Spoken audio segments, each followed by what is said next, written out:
আসসালামু আলাইকুম সবাইকে, কেমন আছেন সবাই? আশা করি সবাই অনেক ভালো আছেন। সকাল সকাল আমি আজকে ফ্রিজটা পরিষ্কার করতে আসলাম। তো ফ্রিজ থেকে আমি এই যে ফ্রিজের তাকগুলা সবগুলা নামিয়ে নিছি। এগুলো আগে ধুয়ে পরিষ্কার করে তারপরে শুকাতে দিয়ে দিব। এরপর আমি ফ্রিজটা পরিষ্কার করব। যে ফ্রিজটা আমি অনেক আগে বন্ধ করে রাখছিলাম, তার জন্য বরফগুলো এখন বেশি সময় লাগতেছে না ছুটতে, একা একাই ছুটে পড়ে যাচ্ছে। তো একটু হাত দিয়ে হালকা করেই দিলেই সবগুলা বরফ ছুটে যাইতেছে। ফ্রিজের এই যে সব থেকে নিচের তাকটা আছে ওইখানে আমি একটা মোটা কাগজ বিছিয়ে দিই, কারণ ওই কাগজটা ওইখানে বিছিয়ে দিলে তখন ফ্রিজ পরিষ্কার করার সময় আর এত কষ্ট হয় না। তা না হলে কিন্তু ওইখানে নিচে বরফ অনেক বেশি হয়ে গেলে তখন ওগুলা ছুটাইতে অনেক সময় লেগে যায়। তো ওখানে ওরকম মোটা একটা কাগজ দিয়ে দিলে তখন এই কাগজ ধরে কোনো রকম টান দিতে পারলেই সব বরফ একেবারে ছুটে আসা পড়ে। তো এরকম করে আমি একটা করে কাগজ বিছিয়ে দিই।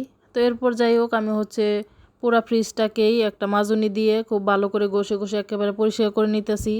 যেহেতু সামনে ঈদ আছে, তো ভাবলাম ঈদের আগেই ফ্রিজটাকে ডিপ ক্লিন করে ফেলি।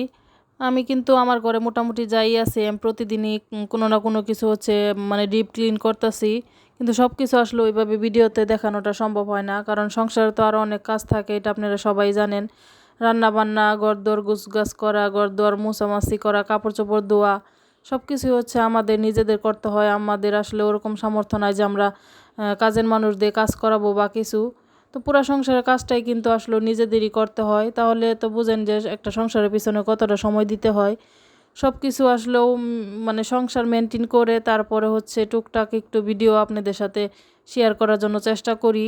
আর আমার নিজের কাজ আমি নিজে করতেই আসলে ভালোবাসি, কারণ আমার নিজের সংসারের কাজগুলো আমার কষ্ট হইলেও আমার করতে ভালো লাগে, কারণ আমি যে কাজটা যত্ন সহকারে করব, ভালো করে করব, কাজের মানুষ দিয়ে কিন্তু সেই কাজটা করালে তারা ওইভাবে করবে না, কারণ তাদের মাথার মধ্যে একটা টেনশন থাকে, তারা এক বাসায় কাজ করে অন্য বাসায় আবার যাবে। আপনি নিজে যখন একটা কাজ করবেন দেখবেন আপনার আধা ঘন্টা কি 1 ঘন্টা লেগে যায় সেই কাজটা করতে গেলে।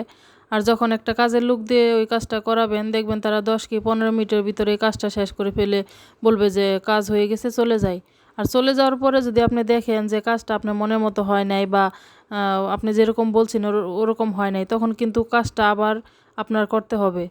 তো তখন কিন্তু আসলেও আরও বেশি কষ্ট লাগে, কারণ বেতন দিয়ে লোক রাখছেন আর সেই লোক দিয়ে যদি আপনি কাজ করে আসলেও মনে শান্তি না পান, আপনার কাছে ভালোই না লাগে, ওই কাজ যদি আবার আপনাকে করতে হয় তাহলে আসলে কাজের লোক রেখে লাভ কী, তাই না? তো আমি এর জন্য মনে করি আসলে নিজের কাজ নিজে করাই ভালো, কারণ নিজের কাজটা আপনি যতটা যত্ন সহকারে করবেন এটা অন্য কেউ করবে না। আর আপনি নিজের কাজ যখন নিজে করবেন আপনার শরীরও ভালো থাকবে, আপনার জিনিসগুলোও ভালো থাকবে।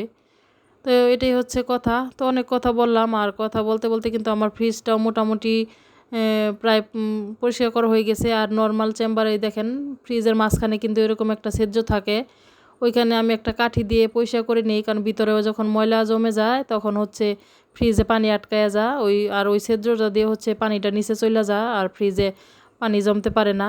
তো ওটা আমি সব সময় পরিষ্কার করে রাখি যাতে করে ফ্রিজে কোনো রকম পানি না জমে। আর এই ফ্রিজটা আজকে পরিষ্কার করতে যায় কিন্তু আমার অনেক সময় লাগছে, কারণ যেহেতু ফ্রিজের সব কিছু বের করে সব কিছু আমি একেবারে ধুয়ে ধুয়ে তারপর শুকাতে দিয়ে দিছি, আর ফ্রিজটাকেও একেবারে ডিপ ক্লিন করলাম যেহেতু, তো অনেক সময় লাগছে। আর এই যে এখন দেখেন ফ্রিজটা যেখানে রাখি ফ্রিজের নিচে দেখেন কি পরিমাণ ময়লা। তো আমি ফ্রিজটা একটু সরিয়ে নিলাম, এখন ঝাড়ু দিয়ে তারপর এটা আমি এই জায়গাটুকু মুছে দিব।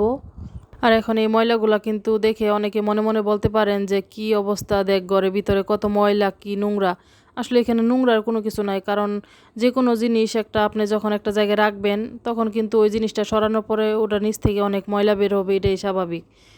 তো এরপর আমি এই জায়গাটা পরিষ্কার করে একেবারে মুছে দিছি। এখন আমি ফ্রিজটা রাখবো, তবে ফ্রিজটা আমি এখন একেবারে দেয়ালের সাথে লাগিয়ে রাখবো না, কারণ একটু ফাঁক করে রাখলাম যাতে করে আমি এটা এখন সব সময় ঝাড়ু দিয়ে পরিষ্কার করে রাখতে পারি। তো এরপর আমি ফ্রিজে লাইন দিয়ে দিছি, আর ফ্রিজটা পরিষ্কার করার পর দেখেন কতটা সুন্দর দেখা যাচ্ছে। আর আমার নর্মাল আর ডিপ কিন্তু দুইটা সমান সমান, আর আমি ডিপে কিন্তু অনেক মাছ মাংস রাখতে পারি, আমার ডিপে অনেক জায়গা, নর্মালে অনেক কিছু রাখা যায়। এরপর আমি নর্মাল চেম্বারে 2টা লেবুর ফালি রাখলাম, কারণ অনেক সময় ফ্রিজে অনেক কিছু রাখলে কিন্তু বাজে গন্ধ লাগে, তো এই লেবুগুলো রাখলে আসলে ফ্রিজে কোনো বাজে গন্ধ থাকলে সেগুলো দূর হয়ে যাবে। এটা আমার মোটামুটি যে ফাইনালি আমার ফ্রিজের লুকটা। তো আমার আজকের ভিডিওটা আপনাদের কাছে কেমন লাগছে কমেন্ট করে জানাবেন, আর ভালো লাগলে একটা লাইক দিয়ে চ্যানেলটাকে সাবস্ক্রাইব করে পাশে থাকবেন।